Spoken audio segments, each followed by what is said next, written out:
So stranger to you and me, I can feel it coming in the air tonight. What's good, Greatness Gang? Welcome back to another reaction. And today I have a very special reaction for you all. We're going to be reacting to arguably one of the greatest songs of all time. You know what it is. Phil Collins, In the Air Tonight.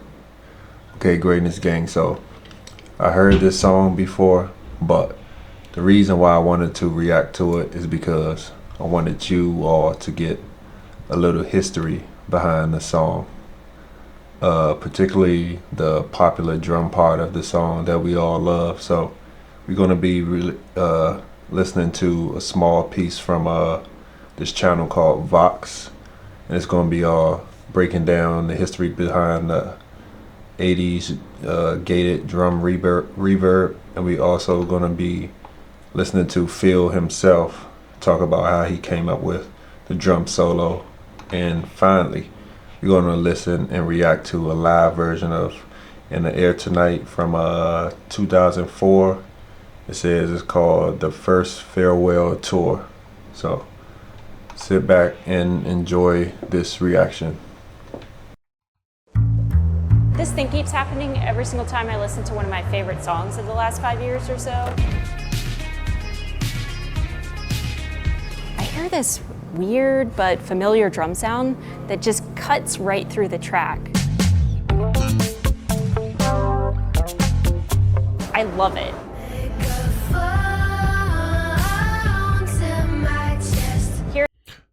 I see that she's showing different groups that use that reverb technique. So if a group comes up and you feel as though I can do a good reaction to it, let me know in the comments below. Here it is one more time. That punchy, unnatural drum was the sound of the 80s, and it's back. It's called gated reverb, and like many of the greatest inventions, it was discovered by accident.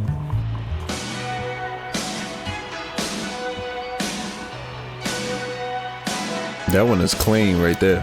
In the 1970s, drums on the radio sounded a lot like this. They're quite dry, aren't they? They're just as recorded. To achieve that isolated, clean sound, producers and engineers mic'd the drums all over, including the inside. This was the sound of bands like Pink Floyd, Earth, Wind & Fire, and Genesis. At least up until 1979. That's when Peter Gabriel was recording his third solo album. His Genesis bandmate Phil Collins was on the drums playing a simple beat. And here's where something magical happened. So according to their engineer, Hugh Padgham, they had a brand new recording console with some cool features. That included a mic hanging in the studio to talk to the band. That mic accidentally picked up Phil's drums, and the result was this thick, punchy reverb that disappeared in an instant. The reason? Well, the mic had a heavy compressor on it, which reduces the volume of loud sounds and amplifies quiet ones. It sort of crunches a waveform. And the console had a noise gate, which only lets amplitudes above a certain threshold pass through, and then it immediately shuts off. The result was such a crazy sound that Peter Gabriel wrote his album opener Intruder around it.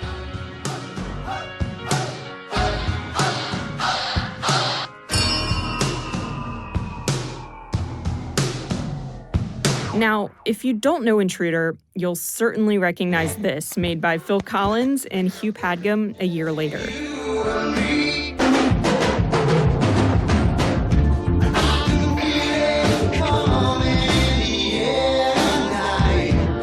Thanks to a happy accident, the sound of the 80s was born.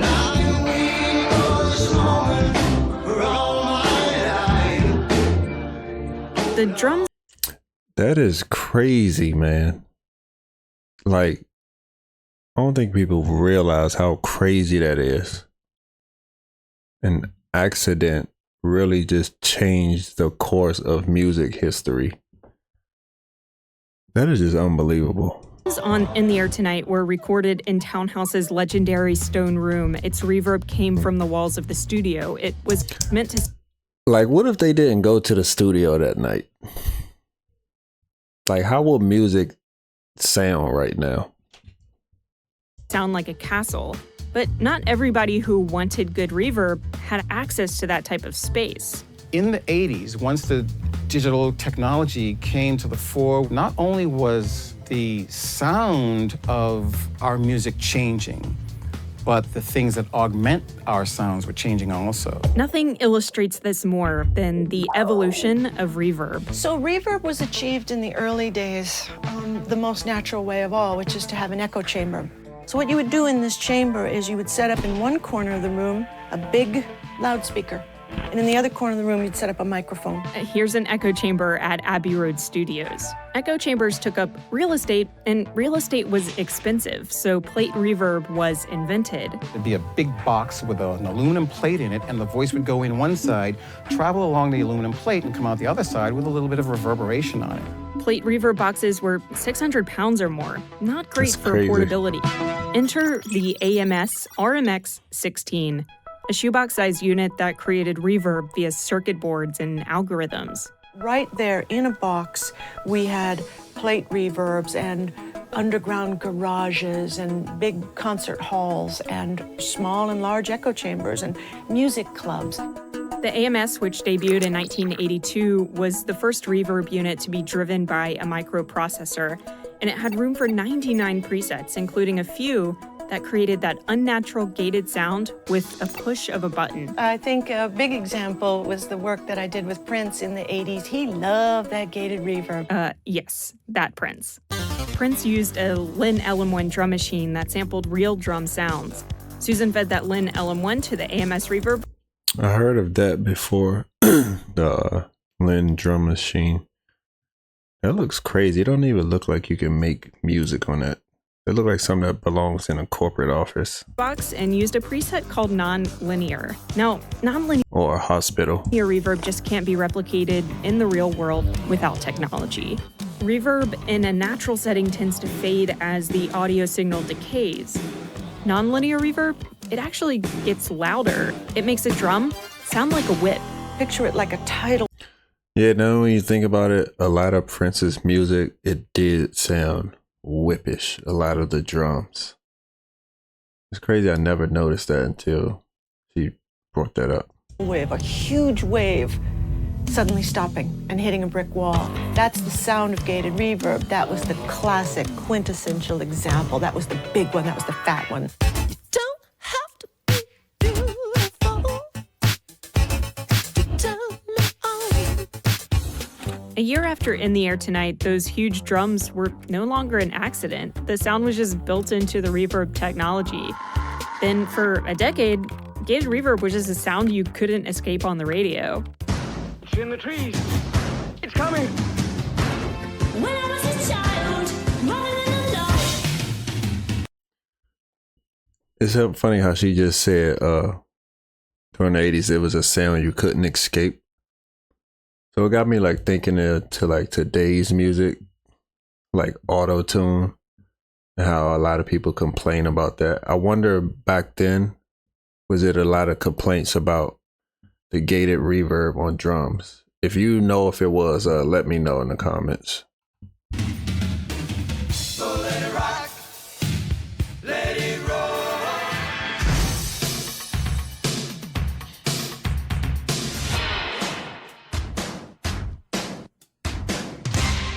We really kind of used it to death, and by the next album, by Sign of the Times, I was pretty sick of it. It seemed everybody else was too. When the 90s rolled around, musicians tended to favor those dry drums again. But here's the thing. After about a 20-year hiatus, it's back. When I need Oh, that Here's sounds Ariel crazy. Rexshade on Song Exploder. He produced Carly Rae Jepsen's latest album. That drum fill is just something that I've always kind of had in my head. They were inspired by the drum fill in Jack and Diane by John Cougar Mellencamp.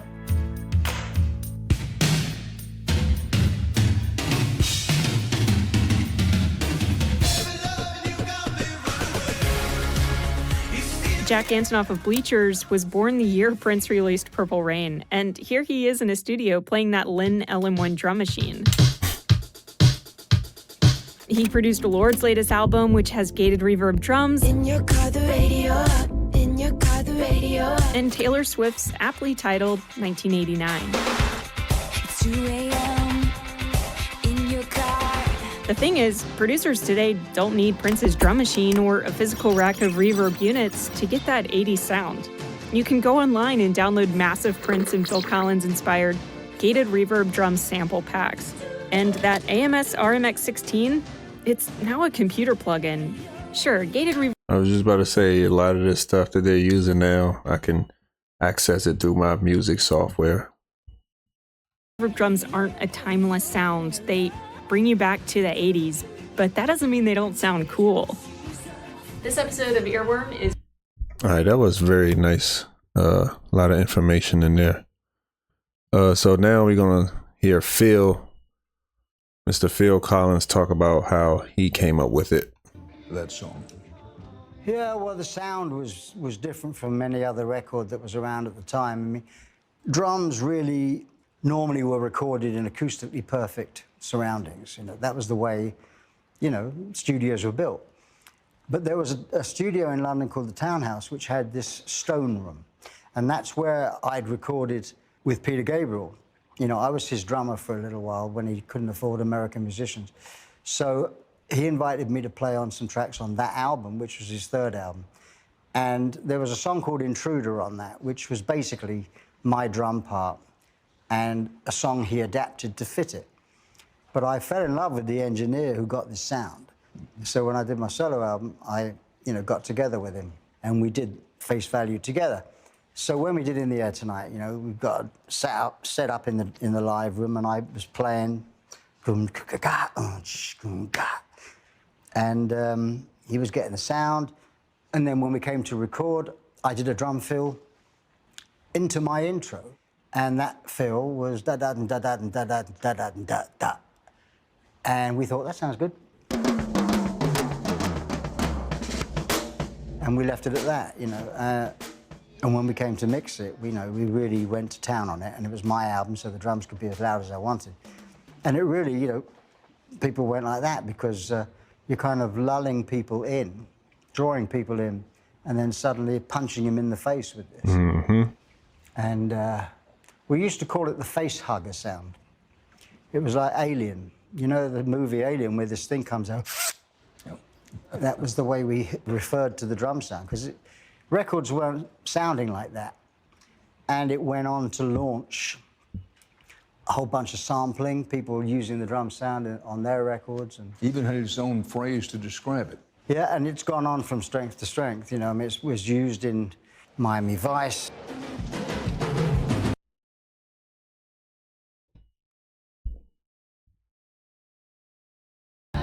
It was used in The Hangover with Mike Tyson. I was about to say, that's the most recent film that I remember hearing it in was The Hangover. Mike Tyson? This is my favorite part coming up right now. I can feel it coming in the air tonight. Of course, my guy. It was used in a commercial in England for Cadbury's chocolate, with a gorilla playing the drums, which went down very well. It was like a #1 advert.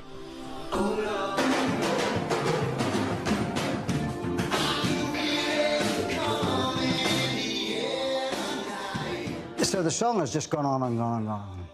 Well, but you recently told a British newspaper, The Telegraph, that you consider this to be a, quote, a noose around your neck. What do you mean by that? Well, I meant it kind of in a humorous way, you know, because you're judged by that. I mean, everybody says, why don't you write songs like that anymore? Right. And you only write that song once. You know, you can only write it once. I can't ever use that drum machine again, and I can't ever have that sound, really, because everyone says it's so you're imitating what you did. So it's kind of, you know, nailing your foot to the floor. You kind of, oh dear. I believe that part as well. If I was in his shoes, I wouldn't have did it again. So I understand him. All right, so let's go to the live performance of In the Air Tonight, 2004, the first farewell tour.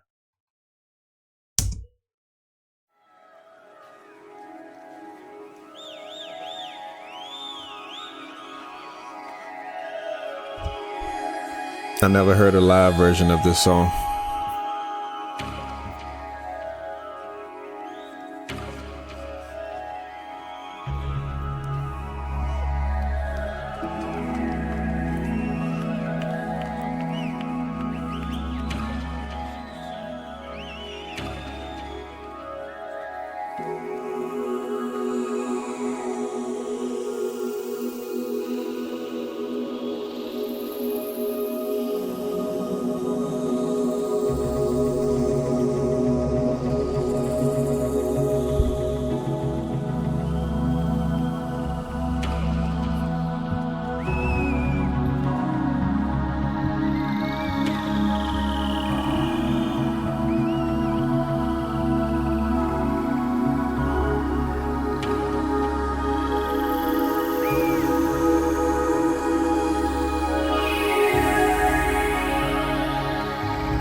Well, if you told me you were drowning, I would not lend a hand. I've seen your face before, my friend, but I don't know if you know who I am. Well, I was there and I saw what you did. I saw it with my own two eyes. So you can wipe off that grin, know where you've been. Some in a packed lies, and I can feel it coming in the air tonight. Oh Lord, well I've been waiting for this moment all my life. Oh Lord, coming in the air tonight.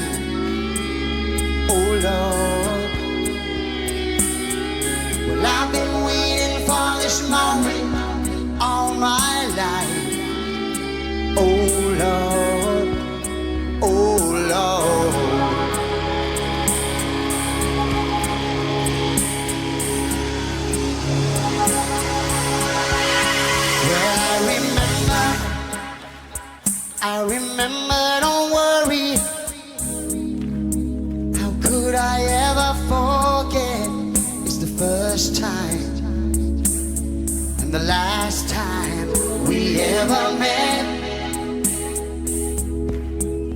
But I know the reason why you keep your silence up. No, you don't fool me, 'cause the hurt doesn't show, but the pain still grows. It's no stranger to you and me. I can feel it coming in the air tonight. Oh Lord, I've been waiting for this moment for all my life. Oh Lord, I can feel it coming in the air tonight. Oh Lord, I've been waiting for this moment all my life. Oh Lord, oh Lord, I feel it coming in the air tonight. Oh Lord, I've been waiting for this moment all my life. Oh Lord, oh Lord, I can feel it coming in the air. I feel it coming in the air. Been waiting for this moment all my life.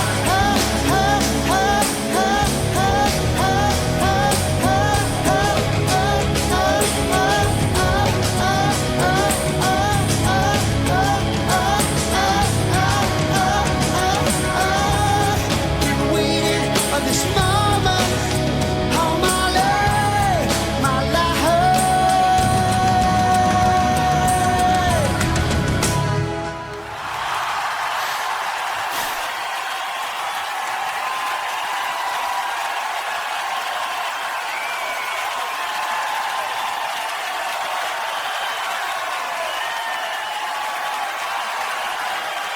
Do we want to hear that part one more time, Greatness Gang?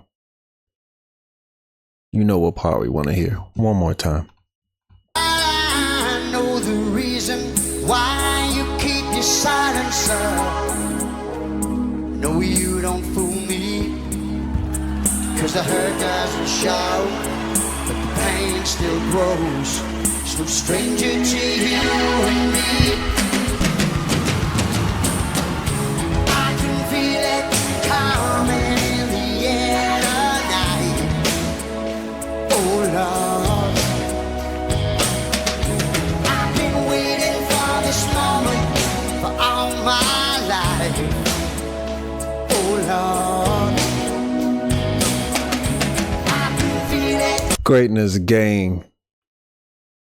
This song is perfection. Thank you for supporting me. Thank you for watching this reaction. Let me know, what do you recommend next? I appreciate you guys, and I love you guys.